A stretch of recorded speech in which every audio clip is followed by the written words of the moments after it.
मैं जाता हूँ। प्लीज सब्सक्राइब करो।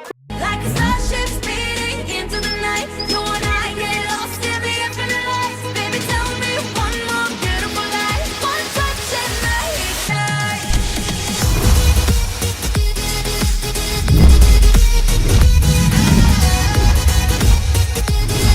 One touch and I ignite. नमस्कार दोस्तों, शुरू करते हैं ट्रिग्नोमेट्रिक इक्वेशंस। ये टॉपिक जैसे ही स्टार्ट होता है तो लगभग हर बच्चे को प्रॉब्लम होना शुरू हो जाती है, क्योंकि ये थोड़ा सा उलझाने वाला टॉपिक है। लेकिन अगर हम बेसिक कॉन्सेप्ट्स को समझने की कोशिश करेंगे तो ये आपको टॉपिक बहुत ही आसान लगने लगेगा। इसमें कुछ 6 फॉर्म्स हैं जो आपको याद करने पड़ते हैं, लेकिन मैं ये कहूंगा कि उसको याद करने से पहले थोड़ा सा उसके बारे में लॉजिक समझ लें, ग्राफ समझ लें, तो ये टॉपिक आपके लिए बहुत ही आसान हो जाएगा। चलिए देखते हैं दोस्तों, इस चैप्टर को मैं 2 पार्ट में बांटूंगा। पहला तो वो जिसमें साइन कॉस टेन की वैल्यू 0 आएगी, और दूसरा वो जिसमें साइन कॉस टेन की वैल्यू नॉन जीरो आएगी। तो आइए शुरू करते हैं। साइन की वैल्यू 0 कब आती है? तो आपको मैं अगर बोलूं कि बेटा साइन की वैल्यू 0 कौन से एंगल पे आती है, तो आपको ये अच्छी तरह पता है कि सर साइन एक्स की वैल्यू 0 तभी आती है जब एक्स की वैल्यू 0 डिग्री हो। तो आपने टेबल पढ़ा है ऑलरेडी 10th क्लास में कि साइन की वैल्यू 0 डिग्री पे 0 होती है। लेकिन ट्रिग्नोमेट्रिक इक्वेशन में आप सिर्फ इसकी बात नहीं करेंगे, आप बात करेंगे उन सारी वैल्यूज की जहां पर साइन 0 वैल्यू देगा। जी हाँ, 0 डिग्री के बाद भी कई वैल्यू ऐसी आती हैं जहां वैल्यू साइन की 0 होती है। लेकिन उस चीज को पढ़ने के लिए आपको साइन का ग्राफ बहुत अच्छे से क्लियर होना चाहिए। तो आइए देखते हैं। तो ये जो हमारा ग्राफ है, ये है साइन का ग्राफ। इसमें खास बात ये है, पहली बात तो ये साइनसोइडल वेव है। दूसरी बात, इसका पीक, हाईएस्ट पीक +1, जिसको हम इस तरह डिनोट करेंगे, जिसका लोएस्ट पॉइंट -1। इसका मतलब साइन +1 हाईएस्ट वैल्यू देता है और -1 लोएस्ट वैल्यू। और ये जो साइनसोइडल वेव है, ये इसी तरह से थ्रू आउट चलती रहेगी। हाईएस्ट वैल्यू देगा +1, -1 देगा आपकी लोएस्ट वैल्यू। तो इसके बीच आपने ये पढ़ा है कि साइन 90 डिग्री पर वैल्यू देता है 1। थोड़ा और पीछे करते हैं, यहां पे ये आएगा 45 डिग्री, यहां पर आएगा 30 डिग्री और यहां पर आएगा 60 डिग्री। आपको अच्छी तरह पता है कि अगर मैं साइन का टेबल पढ़ूं, ट्रिग्नोमेट्रिक टेबल, तो sine 0 degree is 0, sine 30 is 1/2, similarly sine 45 is 1/√2, sine 60 is √3/2।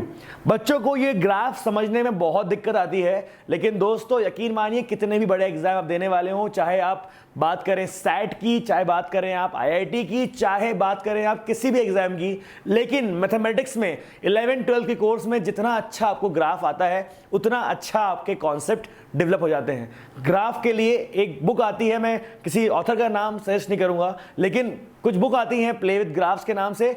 वो ग्राफ की बुक आपके लिए बहुत ज्यादा यूजफुल है। आप जितना ज्यादा कॉन्सेप्ट स्ट्रॉन्ग करेंगे, उतना ज्यादा मजा आएगा ऐसी बुक्स के। तो अब देखते हैं ग्राफ में किस तरह से हम लोग पूरी की पूरी इक्वेशन सॉल्व कर लेते हैं। साइन 30, साइन 45, साइन 60, साइन 90, ये कुछ वैल्यूज हैं जो आपने पहले याद कर ली हैं। ऑब्वियसली आपको देख के समझ में आ रहा है कि ये साइन 90 के बाद यहां पर आएगा साइन 180, और इस वाले पॉइंट पे आएगा साइन 270, यहां पर आएगा साइन 360, यहां पर आएगा 450, और यहां पर आएगा 540 एंड सो ऑन। तो इस तरह से आपकी वैल्यूज आगे बढ़ती जाती हैं। अब देखते हैं कि इसका सिग्निफिकेंस क्या है। यहां पर ये टेबल आपको वैल्यू बता रहा है। जैसे ही आपने देखा कि 90 डिग्री पे +1 अचीव कर लिया, उसके बाद साइन ने अपनी ग्रोथ में डिक्रीमेंट शो किया। यहां से उसकी साइन की वैल्यू दोबारा से गिरने लगी। मतलब अब जब आगे बढ़ेंगे तो साइन की वैल्यू दोबारा गिरेगी। पहले ऊपर की तरफ बढ़ रही थी, अब नीचे की तरफ आ रही है। यही नेचर में डिफरेंस होता है साइन में और कॉस में। साइन की वैल्यू 0 डिग्री पे 0 होती है और 90 पे होती है 1। वैसे ही कॉस की वैल्यू 0 डिग्री पे होती है 1, और जैसे से अब आगे बढ़ते हैं, मतलब cos 90 आता है 0। तो साइन और कॉस का नेचर अपोजिट होता है। साइन की वैल्यू ऊपर की तरफ जाती है, कॉस की वैल्यू नीचे की तरफ। और वैसे ही जब साइन ने 90 क्रॉस किया तो उसकी वैल्यू नीचे की तरफ आती है, और नीचे आते आते आते एक 180 डिग्री पे 0 हो जाती है, और 180 के बाद 270 पे -1 और फिर 270 से 360 तक फिर से वो ऊपर उठने की कोशिश करती है, 360 पे दोबारा 0 होती है और फिर ऊपर की तरफ जाती है। तो इस तरह से आपके साइन बिहेव करता है डिफरेंट एंगल पे। इसका मतलब अगर मैं बात करूं sine x is equal to 0, तो क्या सिर्फ 0 डिग्री है जहां पर साइन अपनी वैल्यू 0 देता है? नहीं। आप अगर ग्राफ को ध्यान से देखेंगे तो यहां पर 0 डिग्री है, आगे बढ़ा तो साइन 180 डिग्री पर भी साइन की वैल्यू 0 होती है, आगे बढ़ेंगे तो साइन 360 पर भी साइन की वैल्यू 0 होती है। इसका मतलब आपने क्या समझा कि हर 180 के मल्टीपल पे, हर 180 के मल्टीपल पे आपको साइन की वैल्यू 0 मिलेगी। जी हाँ दोस्तों, इसका मतलब यह है कि sine x is equal to 0 at x is equal to n pi. मैं एन पाई क्यों बोल रहा हूं, यहां पे मैं एन पाई क्यों लिखूंगा? क्योंकि आपने देखा कि पाई का मतलब होता है 180। मैं इसको 180 की जगह पाई बोल सकता हूं, 90 को पाई बाय 2। 11th और 12th क्लास का मैथ्स ज्यादातर रेडियंस के फॉर्म में कैलकुलेट किया जाता है, क्योंकि आपको डिग्री से ज्यादा अच्छी दोस्ती थी। मैं अब डिग्री को रेडियन में कन्वर्ट करके दिखा रहा हूं। यहां देखिए पाई 180 मतलब पाई, 90 मतलब पाई बाय 2। अब पाई बाय 2 ये था, पाई ये था, तो ऑब्वियसली ये पूरा पाई बाय 2 के मल्टीपल में चल रहा है। यहां पे क्या था 0 इंटू पाई बाय 2, यहां पे क्या था 1 into pi by 2, 2 into pi by 2 मतलब पाई, ये होगा आपका 3 पाई बाय 2, ये होगा 4 पाई बाय 2 मतलब 2 पाई, ये होगा आपका 5 पाई बाय 2, ये होगा आपका 6 पाई बाय 2 मतलब 3 पाई। मतलब आपने देखा कि साइन की वैल्यू 0 कहां पर थी, 0 पाई, 1 पाई, 2 पाई, 3 पाई। मतलब n जो रहेगा वो आपका इंटीजर है, इसके लिए मैंने लिखा x is equal to n pi. मतलब जितने भी n इज इक्वल टू 1 2 3 4 5 जितने भी इंटीग्रल वैल्यू रहेंगी n की, रियल नंबर रहेगा, इंटीग्रल वैल्यू रहेगी, वहां पर पाई के मल्टीपल में आपको 0 डिग्री मिलेगा। तो आपका जनरल सॉल्यूशन क्या हो गया, sine x is equal to 0 n pi. अब आपने सोचा कि एन पाई क्यों, trigonometric equation is actually a general solution. General solution मतलब आपको एक ऐसा सॉल्यूशन निकालना है जो सारी वैल्यू के लिए एप्लीकेबल हो, चाहे वो 0 डिग्री हो, चाहे 180, चाहे 360, चाहे 270 या 540, कुछ भी वैल्यू। उस वैल्यू को निकालने के लिए आपको n का सहारा लेना पड़ेगा कि किस किस मल्टीपल पे आपको 0 वैल्यू मिल रही है। तो आपने बोला मुझे सारे n के मल्टीपल मतलब 1 2 3 के मल्टीपल पर आपको 0 डिग्री मिल रही है। तो sine x is equal to 0 किस पर रहेगा, x is equal to n pi. तो आपने समझा अभी कि भैया sine x is equal to 0 कहां पे रहता है। तो आपको बस ये बोलना है कि भैया सारे n पाई मतलब सारे मल्टीपल ऑफ पाई पे आपको मिलता है क्या, 0 डिग्री। तो साइन x के बाद अब देखते हैं कॉस x कब होता है 0। जी हाँ दोस्तों, cos x is equal to 0 मतलब कॉस कौन से एंगल पर 0 वैल्यू देता है। तो आपको पता है कि x इज इक्वल टू 90 या फिर बोले तो पाई बाय 2, ये ऐसा एंगल है जहां पर कॉस की वैल्यू 0 होती है। लेकिन क्या सिर्फ वही एक वैल्यू है, नहीं, कुछ और वैल्यू रहेंगी जहां पर कॉस की वैल्यू आएगी 0। इसी के लिए ट्रिग्नोमेट्रिक इक्वेशन में आपको n के फॉर्म में एक्सप्रेशन लिखना पड़ेगा। देखते हैं ग्राफ से, आपने देखा कि साइन की तरह यहां पर भी एक साइनसोइडल वेव है, लेकिन यहां पर कॉस की वैल्यू +1 से स्टार्ट होती है और 90 पर जाते जाते 0 पर जाती है। मैंने कहा था आप लोगों से साइन की वैल्यू अपोजिटली बिहेव करती है कॉस से। तो आप देख रहे हैं कॉमन बात यह है कि साइन की तरह कॉस में भी +1 और -1 इसकी एक्सट्रीम वैल्यूज हैं। तो ना ये +1 कभी ऊपर जाता है ना कभी -1 के नीचे जाता है, उसी के बीच ही चलता रहता है। तो आप देखिए यहाँ पे 0 डिग्री कितनी बार, तो 0 वैल्यू कितनी बार आता है। पहली बात तो ये कि पाई बाय 2 पर मतलब 90 पर, अगला 0 आप देख रहे हैं कहां पर आ रहा है, 3 पाई बाय 2 पर, फिर आ रहा है 5 पाई बाय 2 पर, फिर आ रहा है 7 पाई बाय 2 पर। मतलब जितने भी ऑड मल्टीपल हैं, जितने भी ऑड मल्टीपल हैं पाई बाय 2 के, उस पर ये वैल्यू 0 देता है। जैसे कि 1 pi by 2, 3 pi by 2, 5 pi by 2, 7 pi by 2 और आगे चलता जाएगा 9 पाई बाय 2, 11 पाई बाय 2, इस तरह से। मतलब जितने भी ऑड मल्टीपल रहेंगे आपको वहां पर कॉस की वैल्यू 0 मिलेगी। देख लेते हैं अब किस तरह से मैं ऑड वैल्यूज डिफाइन करूंगा। इवन वैल्यू को डिफाइन करते हैं 2n के टर्म में, याद रखिएगा इवन वैल्यू को डिफाइन करते हैं 2n के फॉर्म में, वैसे ही ऑड वैल्यू को डिफाइन करते हैं 2n+1 के फॉर्म में। अगर कोई वैल्यू 2n है मतलब वो इवन है, जैसे कि 2 4 6 8, अब उसके आगे वाली वैल्यू क्या होगी 2n+1, तो वो ऑब्वियसली ऑड होगी। वैसे ही तो यहां पर हम 2n+1 लिखेंगे, 2n+1 π/2। इसका मतलब ये होता है कि ऑड मल्टीपल ऑफ π/2, जितने भी ऑड मल्टीपल रहेंगे π/2 के, उस पर कॉस आपको 0 देगा। अब बात करते हैं tan की। साइन कॉस की आपने देख ली है कि साइन की वैल्यू थी वो n पाई पर 0 वैल्यू देती थी, मतलब जितने भी इंटीग्रल वैल्यू मल्टीपल होते हैं पाई के, उस पर वो 0 देगी।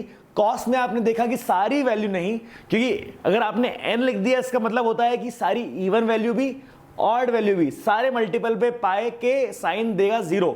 लेकिन कॉस ने सारे इवन हटा दी, क्या बचा? सिर्फ ऑड वैल्यू, मतलब कॉस में सिर्फ और सिर्फ ऑड वैल्यू पर आपको 0 मिलेगा। आइए देखते हैं किस तरह से tan बिहेव करता है। पहली बात तो tan का ग्राफ थोड़ा सा अलग होता है बाकी ग्राफ से, क्योंकि tan की वैल्यू 0 पर तो 0 होती है, लेकिन 90 पर होती है इन्फिनिटी। इसका मतलब कि tan का ग्राफ थोड़ा अलग दिखेगा, क्योंकि इसमें लिमिट नहीं है +1 की और -1 की। यहां पर देखिए आप tan का ग्राफ है ये। tan का मैं आपको बता दूं कि जिस तरह से 0 डिग्री पर वो 0 देता है, पर 90 डिग्री पर वो कहीं इनफाइनाइट वैल्यू देता है। मतलब ये 90 पे आपको दिख रहा होगा शायद कि मैं टच कर रहा हूं, लेकिन अगर आप इसको जूम करेंगे तो आपको समझ में आएगा कि यहां पे मैं इसको टच नहीं कर रहा हूं, ये वैल्यू अनटच्ड होके जा रही है। पैरेलल कि parallel lines meet at infinity, मतलब भगवान जाने कब मिलती है मुझे नहीं पता, तो यहां पर जाके इनफाइनाइट पे कहीं मिलेगी। और जिस तरह मैंने आपको कहा था कि साइन की वैल्यू +1 तक जाती है, फिर -1 तक जाती है, वापस आती है, इसकी वैल्यू भी वैसी है, लेकिन +1 तक नहीं, इनफाइनाइट से लौटती है, फिर -इन्फिनिटी से फिर वापस लौटती है, फिर इनफाइनाइट जाती है, फिर वहां से लौटती है। तो यहां पर मैं नहीं बना पाऊंगा इनफाइनाइट कहां पे होगा, तो यहां पर मैं दिख रहा है आपको कि यहां तक जा रहा है और फिर गायब हो जाती है, फिर कहीं पे इनफाइनाइट पे वापस लौटती होगी, फिर ऐसे हो जाती होगी, फिर इस तरह, फिर -इन्फिनिटी पे लौटती होगी। तो इस तरह का बिहेवियर होता है tan का। तो tan की अगर हम बात करें तो 0 डिग्री पे तो 0, पर 90 पे इन्फिनिटी, और कहीं बीच में यहां पर होता है 45 डिग्री, तो वहां पर दे देती है +1। वैसे ही tan 90 तो अगर +इन्फिनिटी, तो tan -90 होता है -इन्फिनिटी, और कहीं यहां पर -45 पर वैल्यू मिल जाती है हमें tan की -1। tan की 45 पर +1, tan -45 इज -1। वैसे ही आप देखिए कि tan x हमें 0 कहां मिलेगा। क्या tan आपको सिर्फ 0 पे 0 देगा? नहीं, tan 0 आपको बार बार देगा। देखते हैं कैसे। देखिए ग्राफ में आपको दिख रहा है कि पहला 0 tan ने यहां पर दिया 0 डिग्री पे, अगला 0 tan ने 180 पे दिया। इसका मतलब अगला 0 आपको 360 मिलने वाला है। जी हाँ, अगर मैं यहां पर आगे इसको डिजाइन करूं तो यहां पर मुझे लगता है कि फिर से ऐसा कुछ ग्राफ बनेगा और ये कुछ इस तरह मिल जाएगा। तो इसका मतलब tan की वैल्यू 0 आपको हर पाई के मल्टीपल में मिल रही है। जी हाँ, जिस तरह से साइन ने बिहेव किया था, tan भी वैसे ही बिहेव कर रहा है। tan की वैल्यू भी आपको हर n पाई, मतलब n के मल्टीपल में मिल रही है। n की वैल्यू 1 रहेगी, या n की वैल्यू 0 रहेगी, n की वैल्यू 2 रहेगी।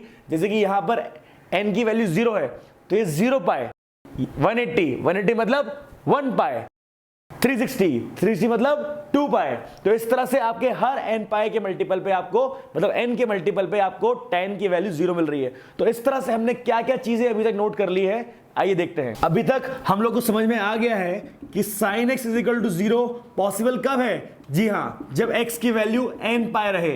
ये हो गया इसका जनरल सॉल्यूशन।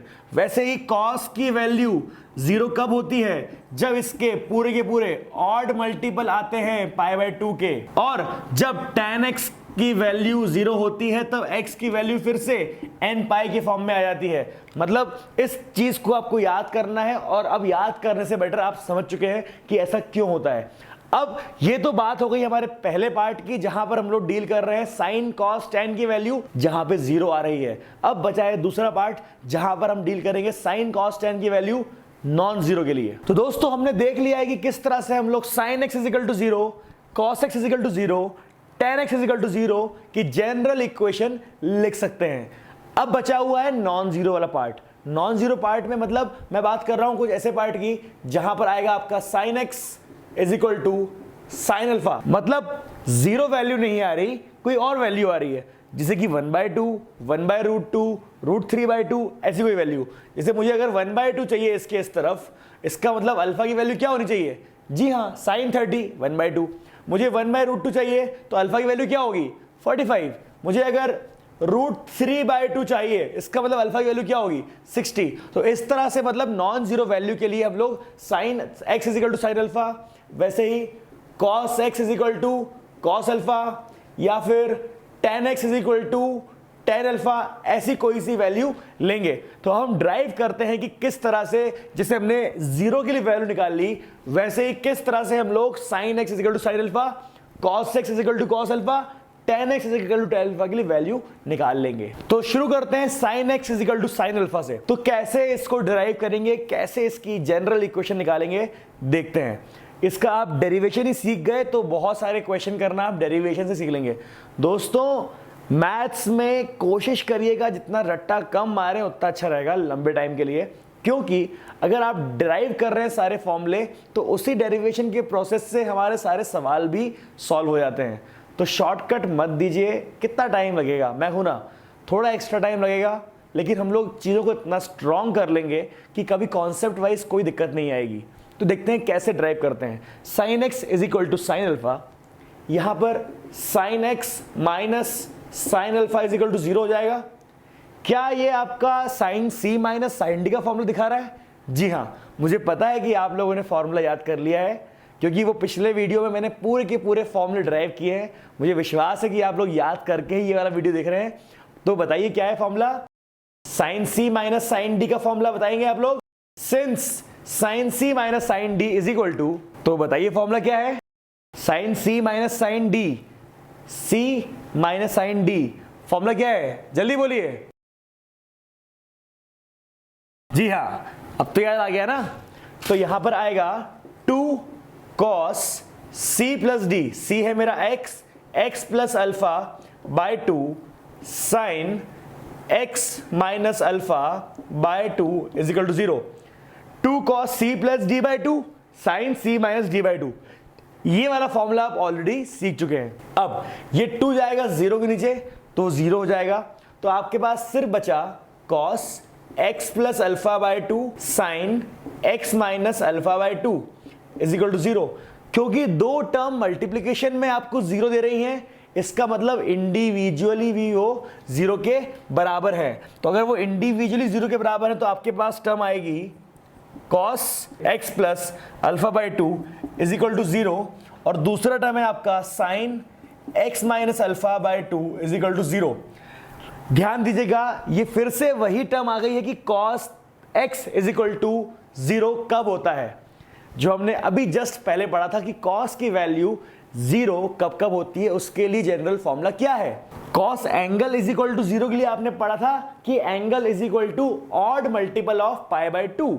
तो यहां पर ही वही है कि cos angle is equal to 0 कब होता है, जब x प्लस अल्फा बाय 2, मतलब angle is equal to 2n plus 1 pi by 2 होता है। मैं दोबारा समझा रहा हूं आप लोगों को कि आप ये चीज पहले ही पढ़ चुके हैं कि cos की वैल्यू 0 कब होती है, cos angle is equal to 0, angle is equal to odd multiple of pi by 2। तो आपका एंगल अभी क्या है, आपका एंगल है अभी x प्लस अल्फा बाय 2। तो यहां पर आपने देखा कि ये वाला 2 यहां से कैंसिल हो जाएगा। आपके लिए मेन चीज ये है कि आपको x की वैल्यू मिले। आपने अल्फा को वहां भेज दिया, 2n प्लस 1, यहां पर सिर्फ पाई बचा है, अल्फा वहां जाएगा तो आएगा माइनस अल्फा। आपको पहली चीज क्लियर है कि आपने जब sine x is equal to sine alpha derive किया तो साइन ने अपने दो पार्ट भेजे, पहला पार्ट cos के फॉर्म में था, दूसरा साइन के फॉर्म में था। तो cos वाला पार्ट कुछ इंफॉर्मेशन लेके आएगा, साइन वाला पार्ट कुछ इंफॉर्मेशन लेके जाएगा, और एट द एंड आप दोनों इंफॉर्मेशन को मर्ज कर देंगे तो आपकी जनरल इक्वेशन आ जाएगी। तो यहां पे यही हो रहा है कि cos वाले पार्ट ने ये लाया कि odd multiple of pi minus alpha होगा जनरल इक्वेशन। देखते हैं कि साइन क्या जनरेट करता है। तो आपको अच्छी तरह पता है कि sine angle is equal to 0 कब होता है, जब एंगल इज इक्वल टू होता है n पाई। दोबारा बता रहा हूं, sine angle is equal to 0 कब होता है, जब एंगल इज इक्वल टू होता है n पाई। ये अभी हमने पढ़ा था। तो एंगल क्या है, एंगल है आपका x minus alpha by 2 is equal to n pi. ये वाला 2 वहां जाएगा तो आपके पास आएगा x minus alpha is equal to 2n pi, x is equal to 2n pi plus alpha. तो ये साइन के थ्रू इंफॉर्मेशन है, ये कॉस के थ्रू इंफॉर्मेशन है। इन दोनों को मर्ज कैसे करें, अब ध्यान सुनिएगा। 2n+1 मतलब odd multiple of pi, 2n मतलब even multiple of pi. Even और ऑड के अलावा क्या कोई दूसरा नंबर होता है? नहीं होता। इंटीजर में इवन और ऑड के अलावा कोई और दूसरा नंबर नहीं होता। एक इंफॉर्मेशन ये आई कि सारे के सारे ऑड मल्टीपल ऑफ पाई, दूसरी इंफॉर्मेशन ये आई कि सारे के सारे इवन मल्टीपल ऑफ पाई। इसका मतलब वो बात कर रहा है सारे नंबरों की, मतलब सारे इंटीग्रल नंबरों की, मतलब वो शायद बात कर रहा है x = n पाई की। क्या मेरी बात समझ में आ रही है? ये टॉपिक थोड़ा सा कॉम्प्लेक्स होता है अगर आप इसको अच्छे से ना समझें, लेकिन मुझे लगता है कि मैंने इस चीज़ को इतना आसान बना दिया है कि आपको समझ में आ रहा होगा कि एक इन्फॉर्मेशन आ रही है 2n+1 मतलब ऑड मल्टीपल ऑफ पाई की, दूसरी इन्फॉर्मेशन आ रही है इवन मल्टीपल ऑफ पाई की। तो इवन और ऑड के अलावा कोई दूसरा मल्टीपल होता है क्या? नहीं होता, मतलब n पाई। मतलब 1 आएगा मतलब ऑड आएगा तो ये सेटिस्फाई करेगा, 2 आएगा तो इवन आएगा तो ये सेटिस्फाई करेगा। तो 3 पाई सेटिस्फाई कर रहा है, 4 पाई सेटिस्फाई कर रहा है, 10 पाई ये सेटिस्फाई कर रहा है, 11 पाई ये सेटिस्फाई कर रहा है। मतलब देखा जाए तो n पाई की बात चल रही है, सारे तो बात हो गई n पाई। दूसरा पार्ट ये बोल रहा है कि जब भी हमारा ऑड मल्टीपल ऑफ पाई आएगा, मतलब n की वैल्यू ऑड होगी तो यहां आएगा -अल्फा। वैसे ही जब इवन वैल्यू होगी n की तो आएगा +अल्फा। तो इसको डिनोट कैसे करें? जी हां, यहां पर आएगा +(-1) अल्फा। ध्यान सुनिएगा, अब n की वैल्यू पे अल्फा के सामने का साइन प्लस होगा या माइनस डिसाइड होगा। अगर n है मतलब अगर n की वैल्यू 3 है सपोज, मतलब ऑड है, n की वैल्यू ऑड है मतलब ये वाला केस है 2n+1 वाला, मतलब आएगा -अल्फा। ऑब्वियसली n की वैल्यू 3 रहेगी तो -1 की पावर 3 क्या होगा? -अल्फा होगा, तो ये अपने आप नेगेटिव हो जाएगा। अगर n की वैल्यू 10 है मतलब बाय इवन वैल्यू, तो अपने आप -1 की पावर इवन मतलब 10 रहेगी तो +अल्फा आएगा। मतलब आपकी n की वैल्यू पर ये इक्वेशन डिसाइड की। तो हमने दो इक्वेशन को मर्ज करके हमारी फाइनल इक्वेशन है ये कि sin x = sin अल्फा कब है? जब x = n pi plus -1n alpha है। ये चीज थोड़ी सी आपको दिक्कत कर रही होगी, लेकिन आप मेरा वीडियो थोड़ा सा पॉज करके फिर रिवाइंड करके जब मेरे कॉन्सेप्ट दोबारा समझेंगे तो आपका भी लॉजिक क्लियर हो जाएगा। अब देखते हैं कि cos x = cos अल्फा पे किस तरह से हमारी इक्वेशन आती है।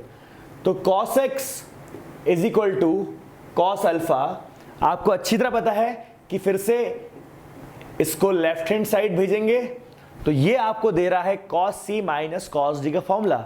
मुझे पता है कि आपको फॉर्मूला याद है, जी हाँ, नहीं तो ये लीजिए, cos c - cos d मतलब 2 sin c + d/2 sin c - d/2। तो आपके पास टर्म्स कुछ इस तरह से आएंगी, 2 sin c + d मतलब x + अल्फा/2 और sin x - अल्फा/2 = 0। तो ये आपने लगाया फॉर्मूला c और d का, तो आपकी इक्वेशन इस तरह से आई। अब आपको अच्छी तरह पता है कि ये वाला 2 जाएगा 0 के नीचे तो ये 0 हो जाएगा और ये इंडिविजुअली sin x + अल्फा/2 और sin x - अल्फा/2 0 हो जाएगा। तो आप देख लेते हैं किस तरह से इसको सॉल्व करेंगे। पहला पार्ट sin x + अल्फा/2 = 0 और दूसरा पार्ट sin x - अल्फा/2 = 0। अब ध्यान दीजिएगा, क्या हमने ये चीज पढ़ी नहीं है कि साइन एंगल = 0 कब होता है? साइन एंगल = 0 होता है n पाई पर। याद रखिएगा, साइन एंगल = 0 होता है n पाई पर, मतलब एंगल = n पाई। एंगल क्या है आपका? ये पूरा है, एंगल = n पाई। यहां पर भी साइन है तो आपका आएगा एंगल = n पाई। तो यहां पर आप किस तरह निकालेंगे वैल्यू? 2n पाई - अल्फा, यहां पर आएगा x की वैल्यू 2n पाई + अल्फा। मतलब यहां पर आपकी दो इंफॉर्मेशन आई, जिस तरह साइन के केस में आपकी इंफॉर्मेशन 2 आई थी, यहां पर फिर से आपकी साइन की 2 इंफॉर्मेशन आई। पहली आई x = 2n पाई, मतलब इवन वैल्यू पे ही पॉसिबल है, even multiple of pi, even of multiple of pi. तो इवन मल्टीपल पाई तो दोनों में कॉमन है, तो 2n पाई लिख दो पहले से ही। बस यहां पर क्या है कि एक बार -अल्फा है और एक बार +अल्फा, तो आपको दोनों ही केस लिखने पड़ेंगे, प्लस -अल्फा, दोनों इंफॉर्मेशन को मर्ज कर आपकी इक्वेशन आई है 2n पाई + अल्फा। तो ये वैल्यू हो गई आपकी cos x = cos अल्फा के लिए। तो आइए अब देखते हैं tan x = tan अल्फा, जो हमारा लास्ट है। tan x = tan अल्फा यहां पर हम अगर ध्यान से देखें तो आपको समझ में आ रहा है कि यार tan से साथ क्या दुश्मनी है। tan को लिख दो sin by cos, sin x by cos x, sin alpha by cos alpha. इसको आप क्रॉस मल्टीप्लाई करेंगे तो आपके पास आएगा sin x cos अल्फा और यहां पर आएगा cos x sin अल्फा। और अगर आप इसको लेफ्ट हैंड साइड भेज देंगे तो आपके पास आएगा sin x cos alpha minus cos x sin alpha is equal to 0। फिर से फॉर्मूला आ गया है और मुझे लगता है कि आपने फॉर्मूला याद किया होगा, हमेशा की तरह याद किया है कि नहीं किया है।